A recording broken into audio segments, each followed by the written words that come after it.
संभल के एसपी साहब सर एक सवाल बस लूँगा। जिस तरीके से सुरक्षा व्यवस्था को लेकर चिंताएं थी उस पर कृष्णा बिश्नोई साहब आप क्या कहेंगे?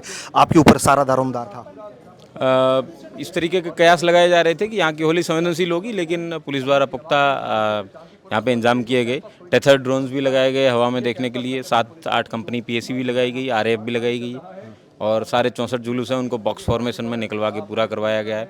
सारे जुलूस अपने डेस्टिनेशन पे पहुंच चुके हैं और मैं उम्मीद करता हूं कि जो इनकी जुम्मे की नमाज है वो भी शांति से पूर्ण होगी। किसी प्रकार का कोई इशू नहीं है। जिले में किसी भी तरह की कोई कन्फ्रंटेशन रिपोर्ट या कोई ऐसा इंसिडेंट कहीं भी किसी प्रकार का किसी का बाल भी बांका नहीं हुआ है, किसी प्रकार का कोई भी इशू नहीं है। सर मस्जिद की नमाज को लेकर कुछ सेंसिटिव इलाके आप लोगों ने चिन्हित किए थे और हमने देखा कि किस तरीके से कई जगह मस्जिद को बाहर से ढकवाया भी गया ताकि उस पर रंग ना पड़े, सुरक्षा व्यवस्था पर भी बात ना आए। तो अब जब जुमे की नमाज पढ़ी जा रही है तमाम मस्जिदों में जिले में पढ़ी जा रही है, उसको लेकर क्या? संभल में सैकड़ों मस्जिद है तो सारी मस्जिदों को तो कवर करना वो वहाँ के प्रशासन को देखना है, लेकिन जो रास्ते में पड़ने वाली है उनके मुतवलियों से अनुरोध किया गया था तो उन्होंने उसको ढका था।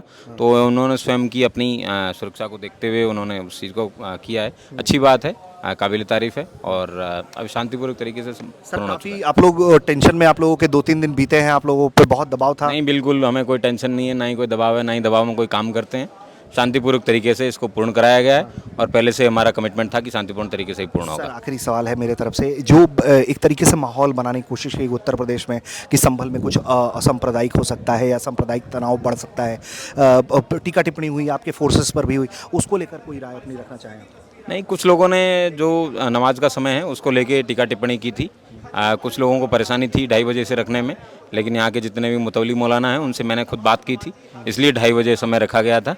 कोई अपनी मन से नहीं रखा गया है, ये सभी के भले के लिए रखा गया है। आप स्वयं देख सकते हैं कितने शांतिपूर्ण तरीके से हिंदू समाज के लोगों ने अपना होली खेला है। अब भी मुस्लिम समुदाय के लोग भी कितने शांति तरीके से बढ़िया सज-धज के आके अपना जुम्मे की नमाज है वो अदा कर रहे हैं। तो बिना किसी दबाव के ये सब? नहीं, बिल्कुल जी, बिल्कुल बिना किसी दबाव में कभी काम किया ही नहीं है। बहुत शुक्रिया एसपी साहब। तो आप सुन रहे थे इस वक्त संभल जिले के एसपी को जो बता रहे थे कि किस तरीके से सुरक्षा के पुख्ता इंतजामात किए गए ताकि पूरे जिले में शांतिपूर्वक स्थिति जो है उसे बहाल रखा जा सके, कोई समस्या कोई चिंता नहीं हो। उन्होंने बताया कि किस तरीके से उन्होंने मौलानाओं से इलाके की बात की और किस तरह से यहाँ सब कुछ शांतिपूर्ण हो सके। तो दोनों पक्षों का वो शुक्रिया अदा कर रहे हैं कि एक तरफ जहाँ हिंदू समुदाय ने पूरा समर्थन दिया तो दूसरी तरफ जो है मुस्लिम समुदाय भी जो है वो पूर्णतः समर्थन दिताया। उनका कहना है कि सारे जितने भी चौपाइयाँ निकलनी थी वो निकल गई हैं, वो अपने मंजिल तक पहुंच गई हैं। तो अब कोई चिंता की बात नहीं है, अब नमाज भी सफलतापूर्वक पूरी करा ली जाएगी।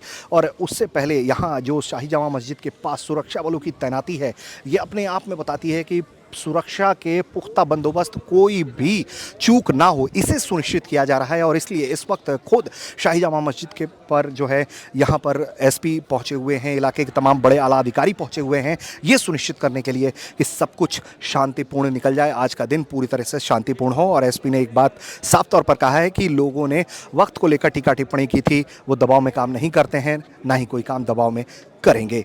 संभल से ऋषिराज, यूपी तक।